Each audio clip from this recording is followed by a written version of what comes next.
histories. Tonight I'm going to read you some facts about what is probably my all-time favourite TV series, Breaking Bad. I hope you enjoy, and I hope it helps you get some sleep. While nobody has yet gone full Heisenberg, Vince Gilligan's message about the perils of meth production and distribution apparently failed to reach a handful of hard-up educators. William Duncan, a chemistry teacher from Texas, was arrested for selling home-cooked meth within school grounds.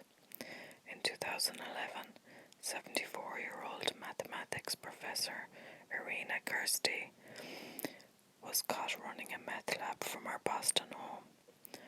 North Carolina's teacher's assistant and meth chef Mark Hodges was arrested earlier this year after suspiciously purchasing 1,000 cases of matches, and Stephen Doran, a Boston teacher with stage 3 cancer, was found dealing meth and arrested in May. But perhaps the most striking case of life imitating art occurred before Breaking Bad was even on television. In 2008, an Alabama man earned a place on the state's most wanted list thanks to his thriving meth business. Admittedly, he was neither a teacher nor a cancer sufferer, but his name, Walter White.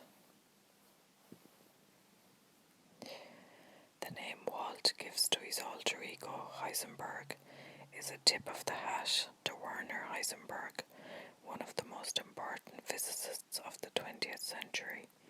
He won the Nobel Prize for developing the theory of quantum mechanics. The cast is full of comedians.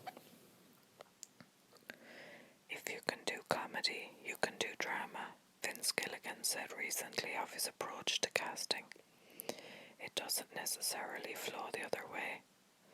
Consequently, Breaking Bad is packed with funny men, even if they're not always given the chance to show it. Bob Odenkirk, who plays Saul, is well known as the co-creator of US TV's last great sketch series, Mr. Show. Bill Burr, Goopy, is a stand-up comic, as are Lavelle Crawford, Huel, Stephen Michael Coseda, Borgomi, and Javier Grajeda, Gus Fring's boss at the cartel, and the man who put a severed head on a tortoise. And before he was a struggling actor, Bryan Cranston spent several months as a floundering comedian. Gus Fring ended his life as a zombie. For the aptly titled Season 4 finale, Face Off, Vince Gilligan sought help from the prosthetic effects team behind AMC's zombie series The Walking Dead.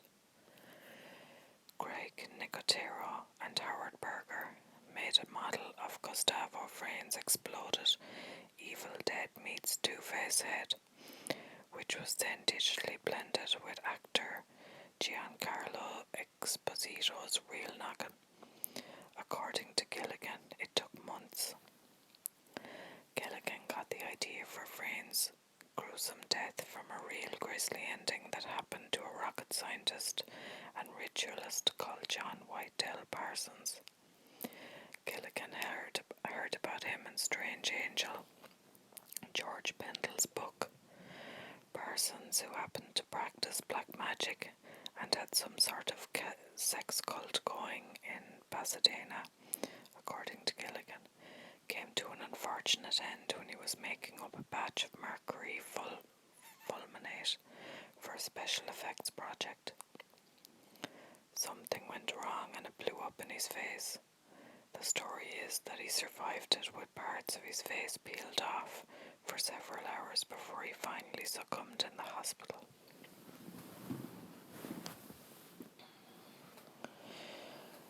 Wendy the Hooker is much healthier than she looks. She was certainly perky when Jesse was around, but the show's standout meth addict was never exactly a picture of good health. However, Julia Mineski, the actress who plays the role of Wendy S., has run the Hawaii Ironman 6 times, the Germany Ironman once, and countless marathons.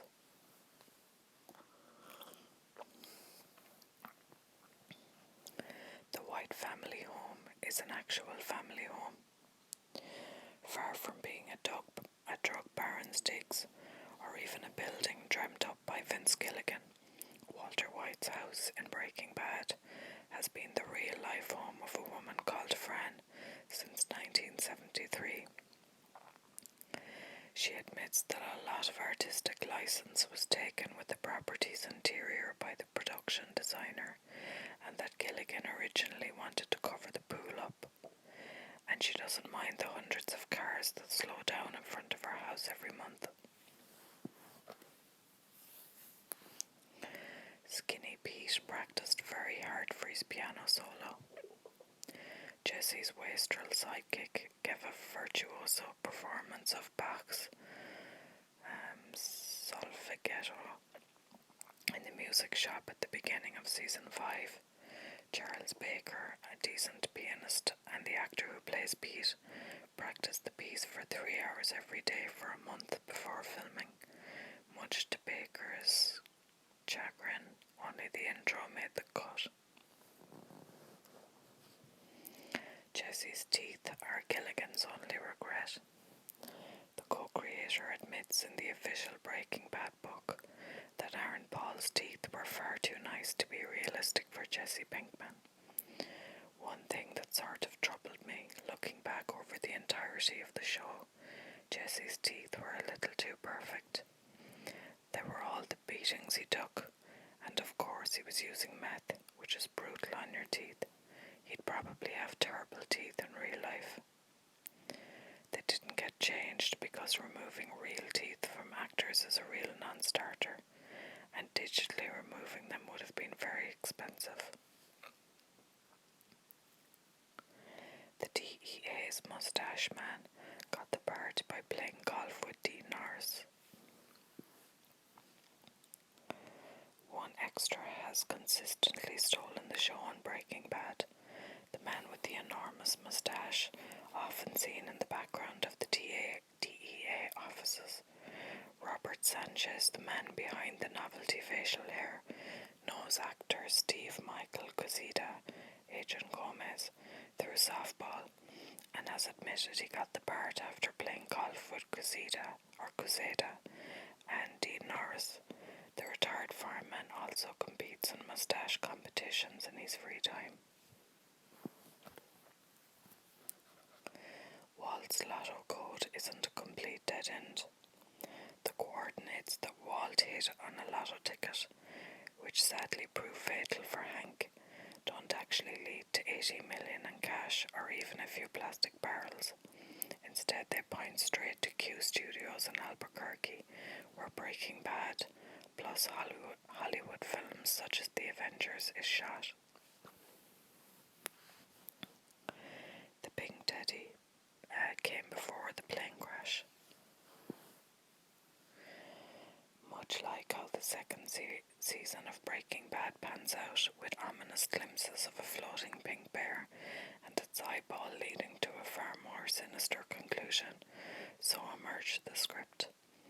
Gilligan said that it took many weeks in the writer's room to come up with the plane crash. We liked the teddy bear floating in a swimming pool and his eyeballs in the skimmer. We did not know how it got there.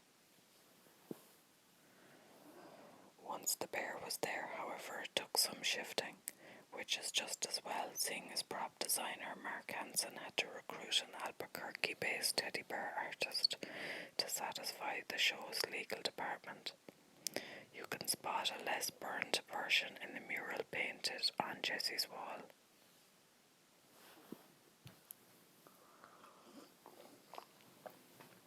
Breaking Bad helps beat addiction. An Albuquerque clinic, the Sage Neuroscience Center, is using the show's popularity to help get New Mexicans off narcotics.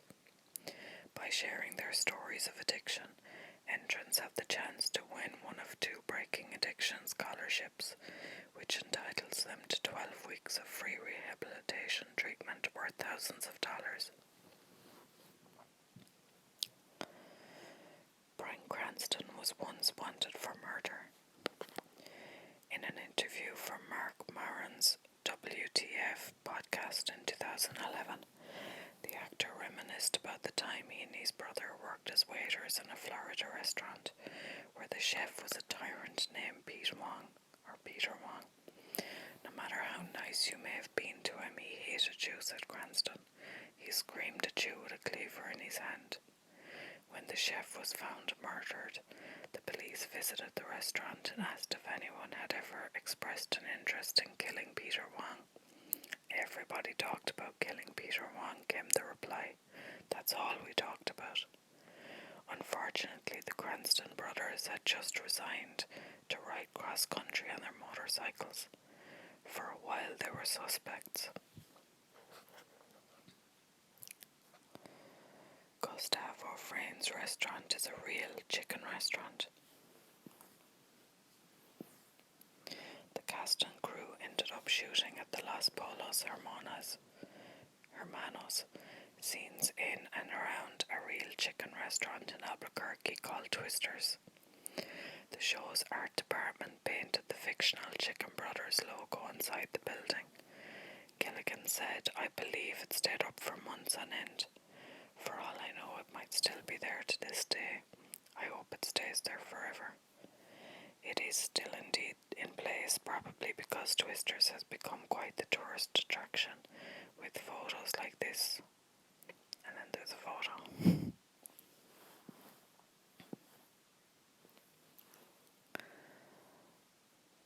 The Salamanca cousins even have terrifying eyelids. Think the mute assassins who almost got Hank off. You have no idea. Daniel and Louis Mangado, the brothers who played the cousins, have both been in gangs and served time in jail. But Louis goes one better. He has the letters FU tattooed on his eyelids, etched there by placing a spoon behind each one. Your eyelid is so thin the needle will go through and puncture your eye, he said. You gotta put a spoon.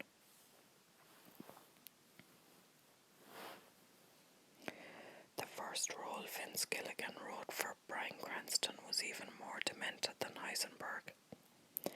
Before creating Breaking Bad, Vince Gilligan was best known for his work as a writer and producer on the sci-fi series The X Factors. It was there that his and Bryan Cranston's paths first crossed. On the Gilligan-written episode Drive, Cranston plays a crazed racist roofer who must drive due west at breakneck speed or else his head will explode. Gilligan has said that he needed a guy who could be scary and kind of loathsome, but at the same time had a deep, resounding humanity. Sound familiar? Blue meth really is more expensive.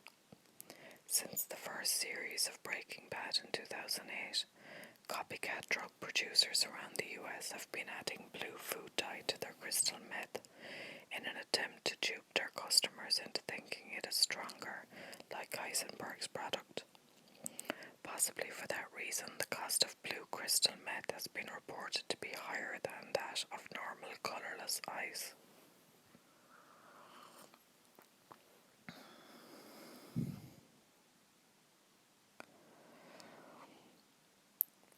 The Heisenberg hat originally prevented against sunburn.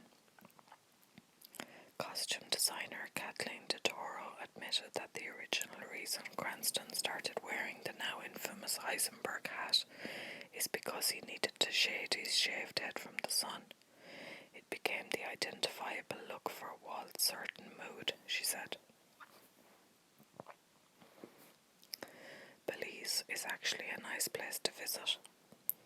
When Saul suggested to Walt that he send Hank on a trip to Belize, like he had done to Mike, everyone understood the euphemism, including the Belize Tourism Board. So keen were they to show that Belize was, in fact, a wonderful place with great music and friendly people, that they extended an open invitation to the cast all expenses paid holiday in the Central American country. Walt and Jesse's cooking flashback in Ozymandias was the last Breaking Bad scene ever filmed. Shortly afterwards, the cast and crew spent a drunken night in a local bar. Cranston ended up with a tattoo of the show's logo on his finger, much to his wife's disgust. Tuco only died because he had to. Raymond Cruz, the actor who played one of Walt's and Jesse's first enemies, Tuco, was meant to terrorize them all the way through season 2. He met his explosive end in season 1 because he became a regular on the US TV series The Closer and could no longer appear in Breaking Bad. When Gilligan realized there was only one way Tuco's story could go, he remembered Mr. Roberts, the Henry Fonda movie in which Jack Lemmon's character is always blowing up anything's on this old Navy ship with mercury fulminate. Gilligan explains in Breaking Bad, the official book, that he was relieved to find out that mercury fulminate kinda sorta looked like crystal meth, and with that one of the formative Heisenberg moments was created. Seinfeld was a Breaking Bad training school. Several Breaking Bad cast members had roles on Jerry Seinfeld's sitcom. As stingy dentist Tom Whatley, Bryan Cranston helped popularize the term regifting.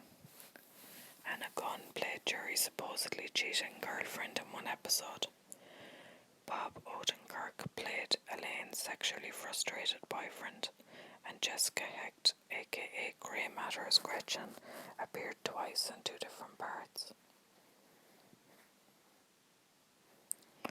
Walt's electrical wire trick sort of works. It turns out that burning through plastic restraints while tied to a radiator isn't the only thing live wires are good for. According to reports from Queensland, the technique popularised by Breaking Bad has been used by Australian inmates to light illicit cigarettes in their cells, causing the loss of some 425 television sets. Tuco's grill is lurking somewhere in a river in Albuquerque. Hank keeps Tuco's gold tooth grill, preserved in plastic as a paperweight, on his desk as a trophy, but later throws it in the river as a symbol of his fear. Prop master Mark Hansen confesses that this was the most challenging prop he had to make, not least because him and his team had to make between 15 and 20 of them to make sure Dean Norris was able to have more than one shot. Many got thrown in and retrieved, but not all. We did have people just off camera with hip waders and nets to try and retrieve the cubes as they were thrown. If memory serves, I think we only lost one cube that day. A 100-year-old cowboy almost starred in season 3. One of many discarded Breaking Bad plot lines. Among them, Walt opens a pharmacy. Marie and Skyler go on a road trip involved constant flashbacks to a cowboy in frontier times, which would somehow relate to a main story and star in its own self-contained cast. Sadly, the writers couldn't make it work. Warren Buffett would gladly do business with Walter White. The billionaire investor and Breaking Bad fan recently described Walter as a good businessman, going on to say the drug lord would be my guy if I ever had to go toe-to-toe with anyone.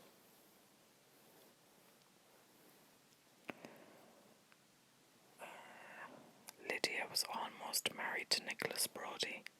In the original plot, or in the original pilot for Homeland, Jessica Brody, pining wife of kidnapped Marine turned terrorist Nicholas, was played by Scottish actress Laura Fraser. When the producers had the second thoughts. The pilot was reshot with in the words of co-creator Alex Ganza, more vibrant, more sexual Marina Baccarin. Fraser, meanwhile, went on to play Breaking Bad's squeamish, Louboutin-wearing drug runner Lydia. There was no need for Walt to rob that train. Methylamine, the chemical that incited the other great train robbery of our time and led to the killing of Drew Sharp, isn't really that hard to make. In fact, some chemists have suggested that it could be synthesized in a kitchen sink without too much difficulty, but that would have made terrible television. Thanks to his father, Bryan Cranston will never run out of work. A recent New Yorker profile of Cranston revealed that his estranged father Joe, a one-time actor, director, screenwriter whose career failed to ignite, has written several film scripts especially for his son to star in, including an action caper called GRAB. But it wouldn't necessarily be the worst thing Cranston has ever made. That would be the Mighty Morphin Power Rangers.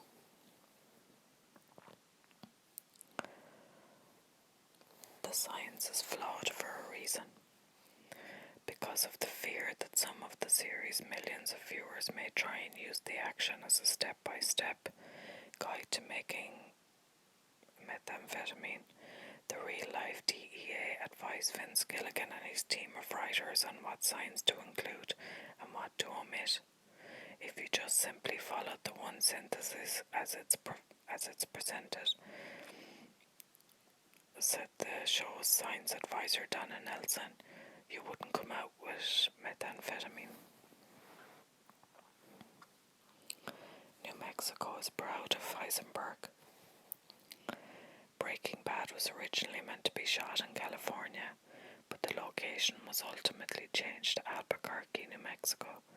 That change of setting has certainly been a boom for the New Mexico tourism industry.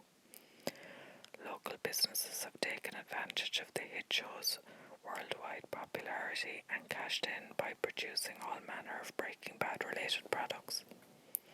These include blue meth candy, blue meth donuts, locally brewed Heisenberg dark beer, custom-made Heisenberg Pez dispensers, as well as more traditional trolley and Segway tours.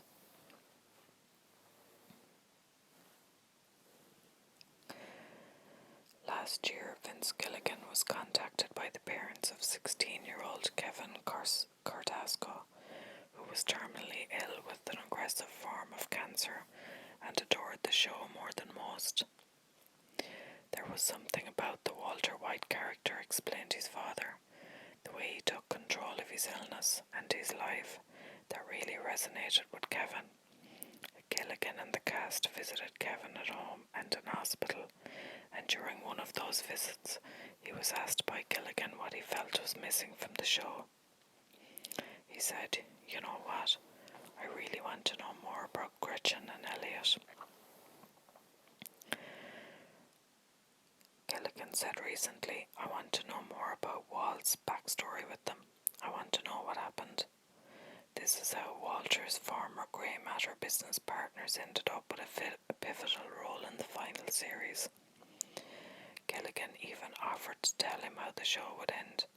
Kevin declined, saying he'd rather find out with the rest of the world. Kevin Cartasco died soon after, and the 9th episode of season 5 is dedicated to him.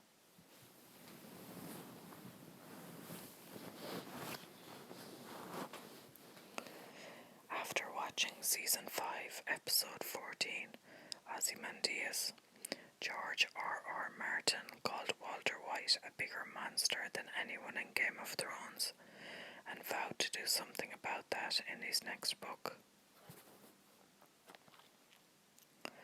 Aaron Paul has never had any acting lessons. During a Reddit AMA, he said, "I always just thought, hey, pretend like you're being someone else, and that's all there is to it."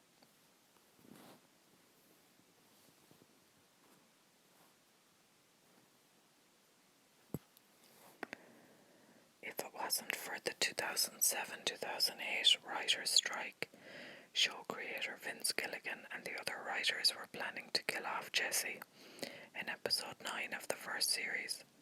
Thanks to the strike, this never happened, and it was decided that Jesse was too valuable a character to lose. Yeah, bitch.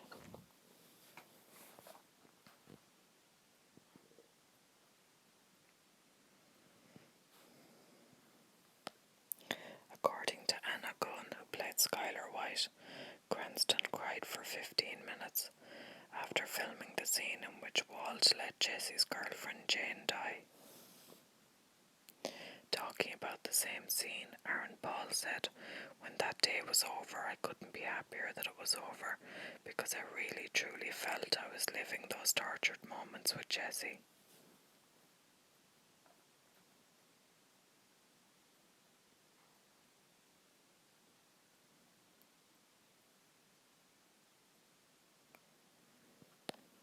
In a scene Vince Gilligan called him 1 in a million shot, Bryan Cranston managed to throw the pizza onto the roof in the very first take for the now iconic moment.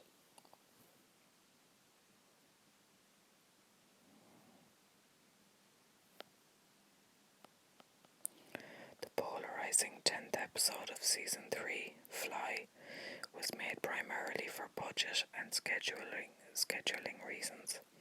Due to the fact that it used only one set and 2 of the major characters, it was much quicker and cheaper to produce than any other episodes.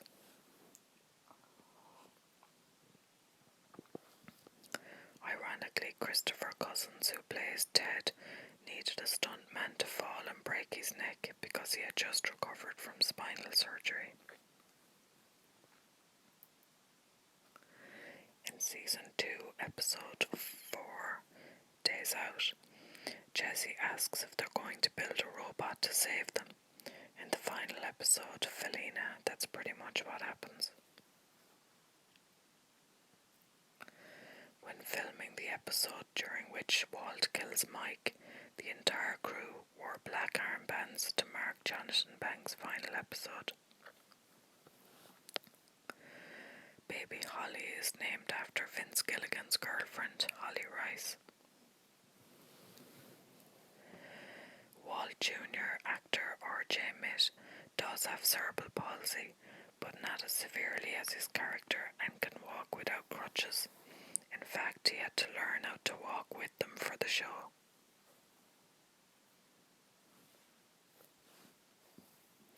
There are 62 episodes. The 62nd element is samarium, a drug used to treat pain in cancer patients. Walter Jr. is the only major character that Jesse never meets. There are 270 deaths throughout the 5 seasons of Breaking Bad.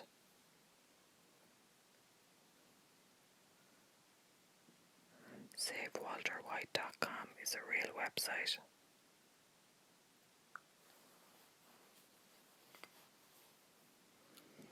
As Walt drives back to New Mexico in the final episode, he listens to a song called El Paso by Marty Robbins. It tells of a man who returns to the town where he is wanted to find the woman he loves, Felina, from whom the episode gets its name. As well as being an anagram of finale, some have pointed out that Felina can be split up into Fe, Li, and Na, the chemical symbols for iron, lithium, and sodium, or in other words, blood, meth, and tears. During a fight scene with Tuco, Aaron Paul was knocked unconscious and required medical attention. In Felina, the camera lingers on the New Hampshire plates to reveal the state motto, "Live Free or Die," which is also the name of the season 5 premiere. It also foreshadows the outcomes of the 2 main characters. One lives free, while the other dies. And that's it for me, guys. I hope you enjoyed.